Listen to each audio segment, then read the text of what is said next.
본사에서 대한민국 관광을 홍보하려고 만든 이날치 밴드의 범 내려온다 라는 영상을 우리가 보았습니다.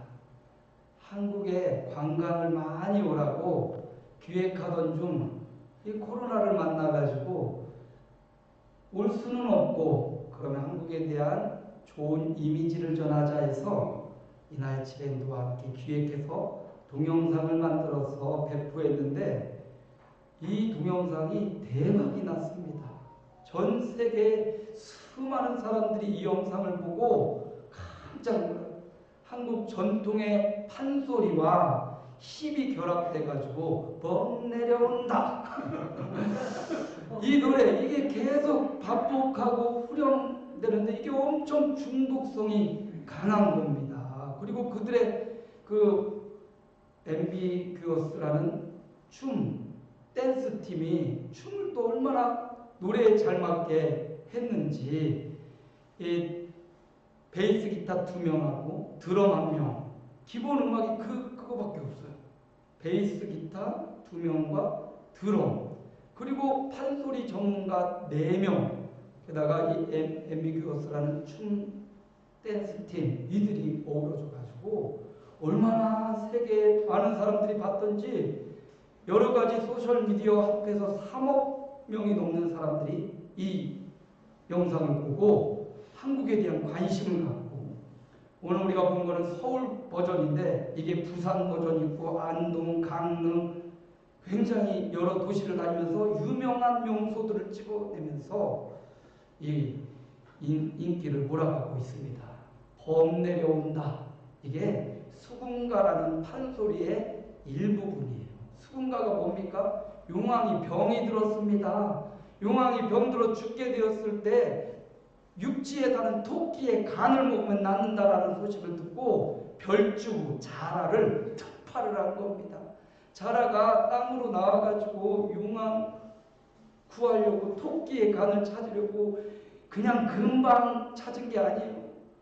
여러 계곡을 오르락내리락 그 자라가 얼마나 걸음이 느립니까? 그런데 우여곡절 고개를 넘어 간신히 보니까 토끼를 만난 거예요. 그래서 토끼를 부르는 거예요. 토선생이라고 불러야 되는데 힘이 빠지고 혀가 꼬여가지고 호선생 이렇게 부르는 거예요. 그러니까 토끼가 아니라 호선생은 누굽니까? 호랑이 범이잖아요. 범이 마침내 자라가 올라오는 걸 보고 용봉탕이 먹고 싶었던 거예요.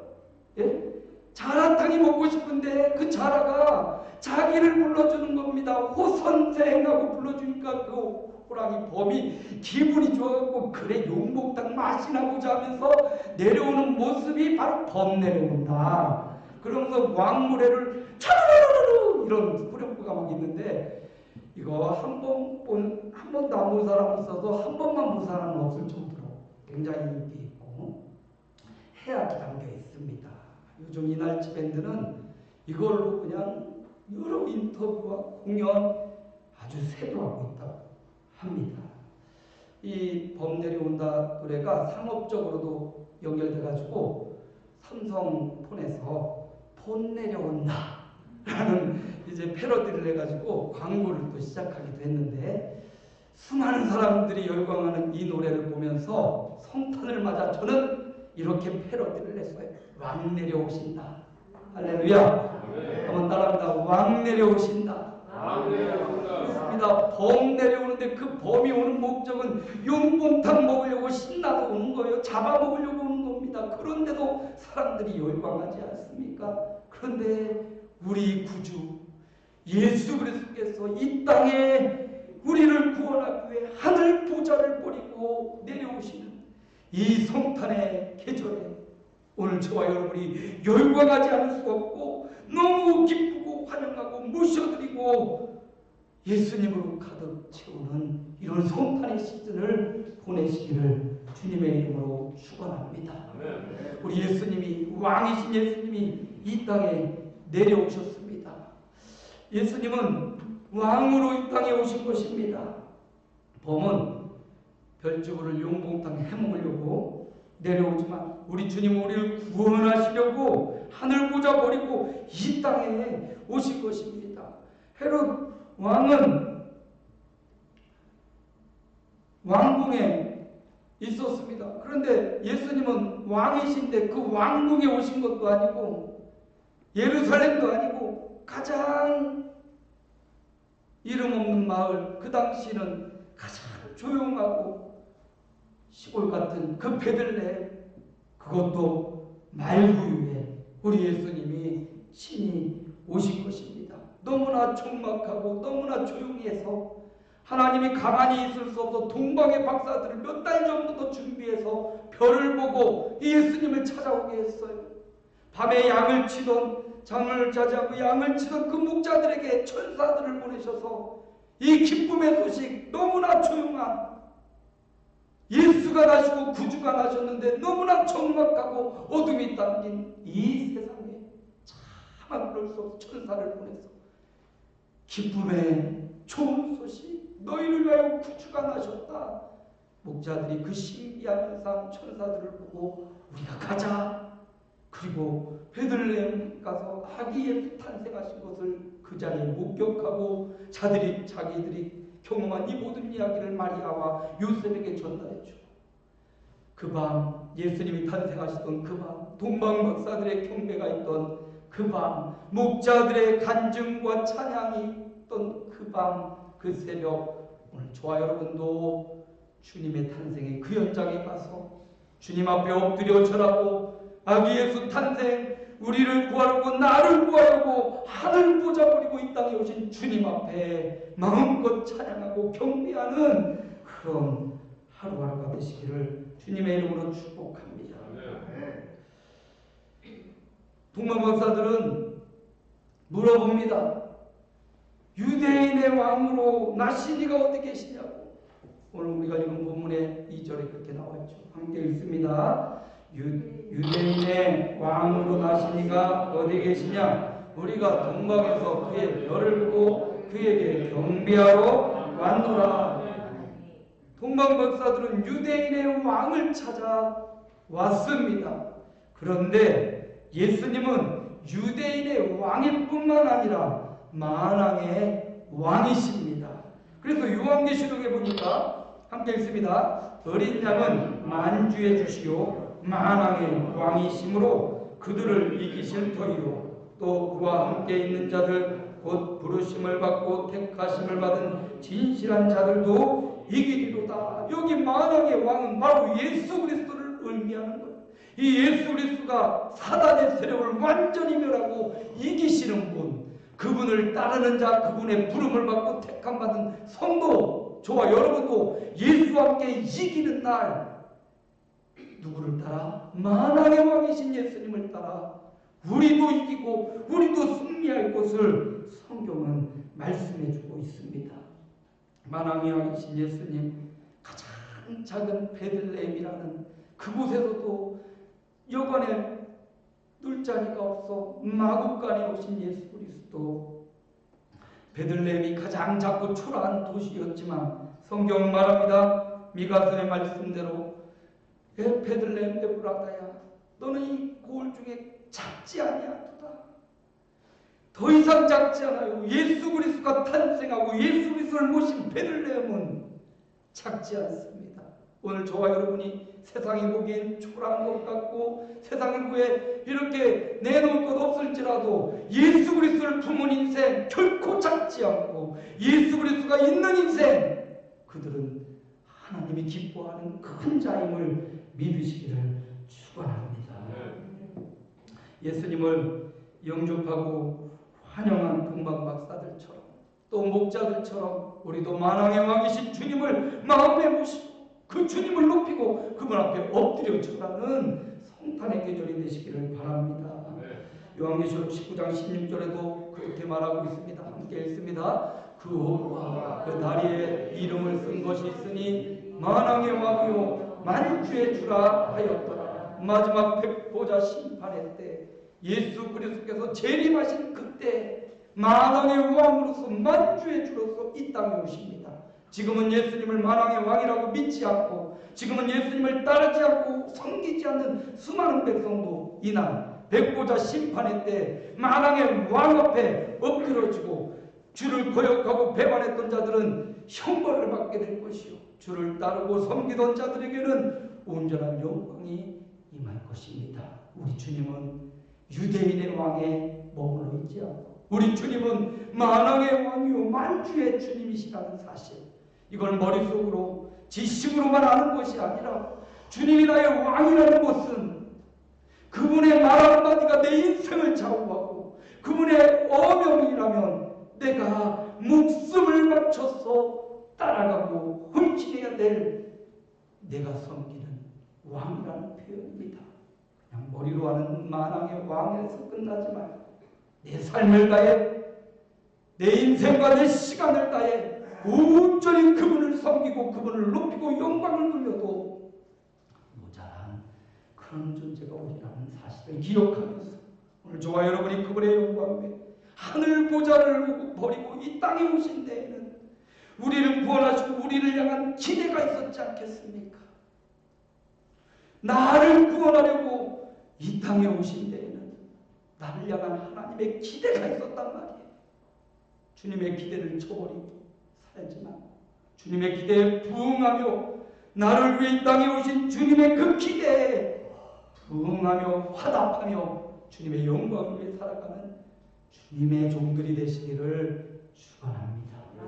만왕의 왕 앞에 엎드려 경배했던 동방 박사들, 목자들처럼 이 성탄의 시즌, 아니 우리의 매일의 생애가 삶이 주님을 왕으로 모셔드리고 그분의 뜻과 어명 따라 살아가는 엎드려 절하는 성탄의 시즌이 되시기를 주님의 이름으로 축복을 드립니다.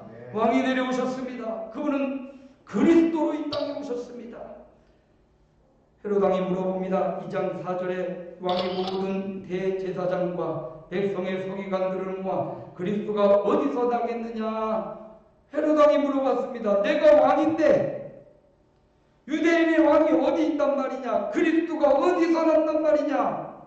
온 예루살렘이 소동했습니다. 마치 코로나로 이 나라 이 민족 전 세계가 소동하듯이 이런 전 세계는 소동할 이때, 그때 예수님은 베들레헴 에브라다에 그리스도 우리의 구주로 우리의 메시아로 예수님이 왕으로 내려오신 것입니다. 미가서 선지자의 말씀대로 구약의 예언된 말씀대로 그 예언의 성취대로 예수님은 베들레헴에 탄생하셨던 겁니다. 마리아와 요셉은 나사렛 사람이지만 나사렛에서 잉태하고 거기 있었지만 하나님의 말씀은 그들의 우연을 필연으로 만들어서 세상 왕의 호적 명령을 따라 유대 땅으로 가다가 그 베들레헴에서 예언대로 그곳에서 예수 그리스도가 탄생하는 기적이 일어났던 것입니다. 여러분, 우리 삶이 우연 같지만 우연이 없습니다. 하나님이 주신 분명한 사명과 뜻이 저와 여러분에게 존재하는 줄로 믿습니다. 예수 그리스도, 그리스도라는 이름은 특별한 직책을 감당할 때 기름을 부어서 그 사람이 이렇게 임명받은 사람이다라는 표를 하는 것입니다. 그래서 마치 임명식과 같은 겁니다. 성경에 보면 구약에서 이렇게 기름 부음을 받은 사람이 세 종류 사람이 있는데, 한 사람은 선지자, 하나님의 말씀을 받아서 백성들에게 전하는 선지자가 기름 부음을 받고 그 사명을 감당했습니다. 또 한 사람은 제사장이에요. 제사장은 백성들의 모든 죄를 가지고 홀로 가지고 그것을 가지고 속죄소에 가서 자신의 죄, 백성들의 죄를 자복하고 회개하는 사람, 그 사람이 기름 부음을 받아서 대제사장의 역할을 감당했고요. 또 한 사람은 왕입니다. 그냥 자기 능력과 권세로 통치하는 게 아니라 이 왕은 하나님이 주신 권한을 부여받아 대리로 그 백성들을 다스리라고 왕이 된 거예요. 그래서 그 왕에게도 기름을 부어서 그 역할을 수행하게 했단 말이에요. 그런데 사람, 인간, 선지자, 제사장, 왕은 인간인지라 죄가 있고 완벽할 수 없어요. 그래서 하나님이 완벽하신 이 세 가지 직분을 온전히 완벽히 수행하실 분 예수님을 이 땅에 보내십니다. 그래서 예수님이 이 땅에 오셔서 참 선지자로 하나님의 말씀을 그대로 행동과 말씀으로 전해주셨고, 예수님이 대제사장이 되어서 1년마다 한 번씩 속죄소로 가야 되는 대제사장이 아니라 단번에 인생의 모든 죄를 송두리째 안고 십자가에서 못 박혀 죽어주셨습니다. 6월절 어린 양을 잡아 죄를 속했던 것처럼 예수님이 제물되어 십자가의 죽으심으로 우리 모든 죄를 완벽하게 해결하신 대제사장이 되십니다. 예수님은 좀 전에도 말씀드렸지만 왕으로 오셔서 우리를 다스리시는, 우리를 통치하시는 왕으로 오신 것입니다. 그래서 사람, 선지자, 왕, 제사장이 감당하지 못했던 것을 예수님이 완벽하게 수행하셨던 것입니다. 예수님의 탄생에 대한 누가복음의 기사를 보니까 이런 말씀이 나오네요. 함께 읽겠습니다. 오늘 다윗의 국내에 너희를 위하여 구주가 나셨으니 곧 그리스도 주시니라.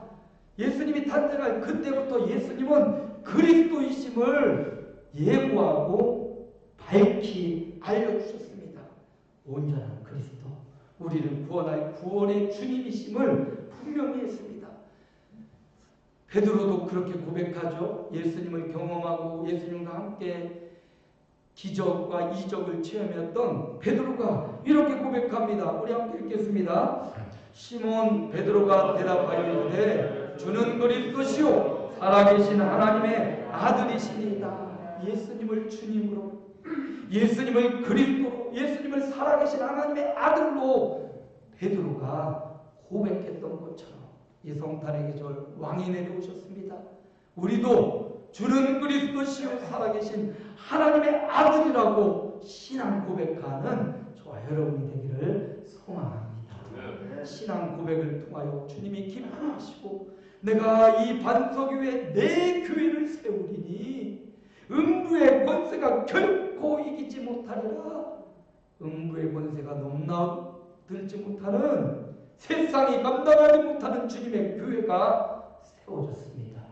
이 신앙 고백 위에 주는 그리스도요 살아계신 하나님의 아들이라는 저와 여러분의 고백 위에 우리 아름다운 교회도 굳건히 세워진 줄로 믿습니다. 음부의 권세가 이기지 못하고 넘보지 못하는 우리 아름다운 교회가 세워진 줄로 믿습니다.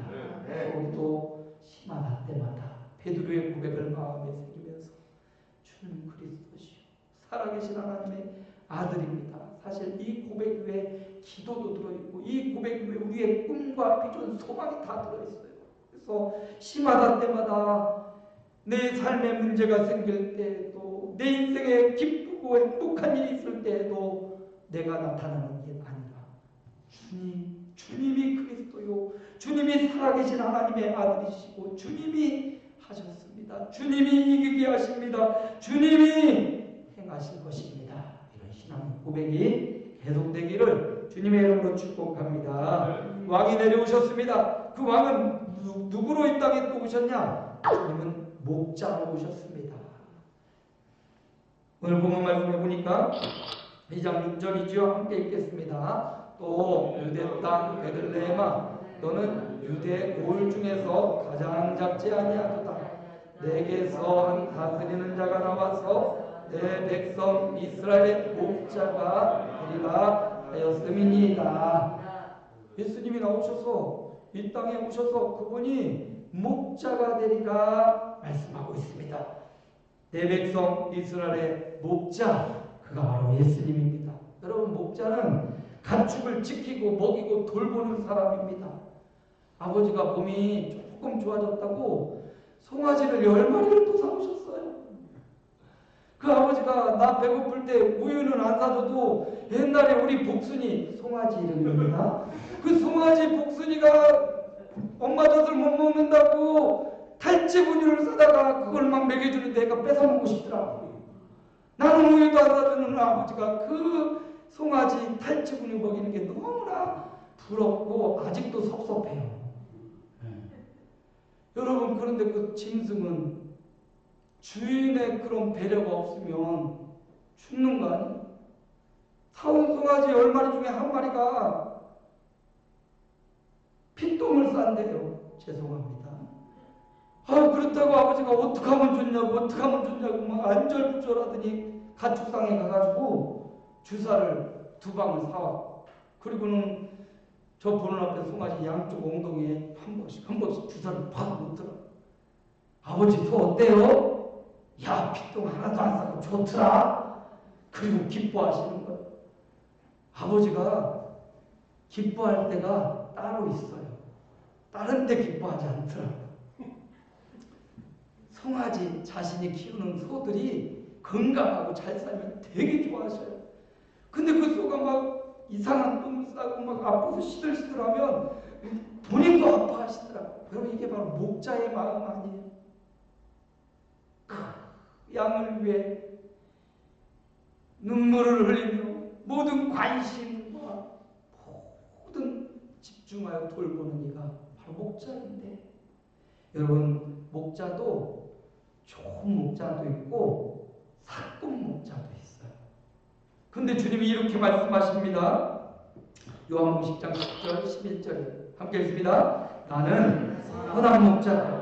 선한 목자는 양들을 위하여 목숨을 버리거니와 사꾼은 목자가 아니요 양도 제 양이 아니라 이리가 오는 것을 보면 양을 버리고 도망가고 양은 죽임을 당한다. 이런 말씀이 주님 말씀하시기를 나는 선한 목자다. 그냥 목자가 아니에요. 똑같은 목자가 아닙니다. 우리 아버지는 잘 길러서 그거 팔아먹고 돈 벌려고 하는 목자잖아요.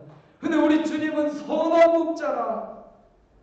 우리들의 인생을 책임지고 지키고 먹이고 돌보고 영원히 함께하려고 선한 목자를 참청하셨습니다. 하늘 보자, 그냥 하늘 보좌에 계셔도 그분은 예수고 살아계신 하나님의 아들이십니다. 그런데 그 자리를 박차고 선한 목자가 되렸고 육신을 입고 이 땅에 오신 것입니다. 선한 목자로 양을 버리지 않는다고. 사꾼은 양을 버리고 도망가지만 이 말씀, 나는 끝까지 너를 버리지 않겠다고. 사랑하는 강 목사야, 내가 너를 끝까지 버리지 않겠다고 주님이 선한 목자라고 말씀하신 겁니다. 왕이 내려오셨습니다. 그는 선한 목자로 이 땅에 오신 것입니다. 그렇다면 이제 선한 목자로 오신 예수님 앞에 우리가 해야 될 반응이 있습니다. 요한복음 10장 26절 27절에 보니까 함께 읽습니다. 너희가 내 양이 아니므로 믿지 아니하는도다. 내 양은 내 음성을 들으며 나는 그들을 알며 그들은 나를 따르느니라. 주님의 양이 아닌 사람은 믿지 않습니다. 듣지도 않습니다. 따르지도 않습니다. 알지도 않습니다. 그런데 주님의 양은 내 음성을 듣는다. 주님의 음성을 듣는 겁니다. 그들을 알고 주님을 따른다 말씀합니다. 참 신기해요. 양무리를 치는 목자들을 보면 가끔 가다 보면 이 집 양과 저 집 양이 교차되어 갈 때가 있단 말이에요. 수많은 양무리가 목자를 따라 움직이는데, 아니 그 한 마리 한 마리 자기 주인을 어떻게 찾아내는지 양들은 목자의 음성을 안다는 거예요. 그래서 수천 마리가 섞였다가 흩어질 때 한 마리도 남의 집으로 가지 않고 자기 목자를 따라 가더라는 거예요. 여러분, 짐승인 양도 자기 주인의 목자의 음성과 몸짓을 알고 주인 따라갑니다. 주를 따른다는 성도들이요, 주의 음성을 들으시길 바랍니다. 그리고 다른 곳으로 따라가지 말고 선한 목자 대신 주님 따라가면 푸른 초장 쉴만한 물가가 준비되어 있습니다. 주님 따라가면 지켜주시고 먹여주시고 돌봐주시고 끝까지 함께 해주신다고 약속했습니다. 우리 주님은 그분의 음성을 듣고 그분을 따라가는 저와 여러분이 되기를 소망합니다.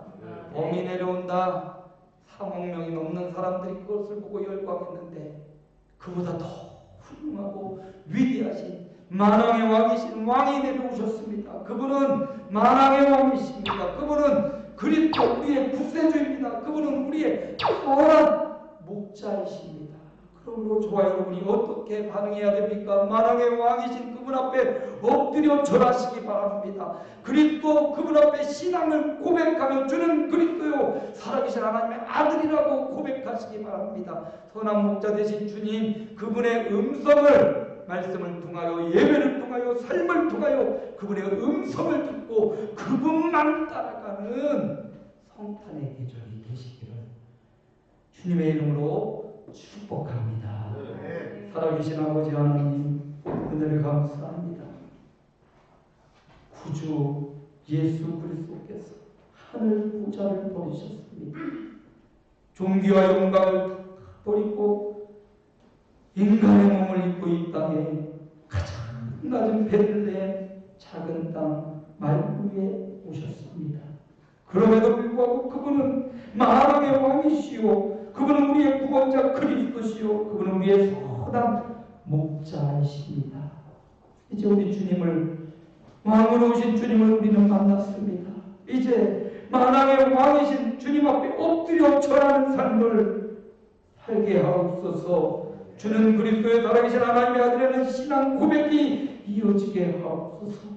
목자의 음성을 듣고 목자를 따라가는 그런 신앙의 삶이 되게 하옵소서. 예수님 이름으로 기도하옵나이다. 아멘. 영상과 들어옵니다.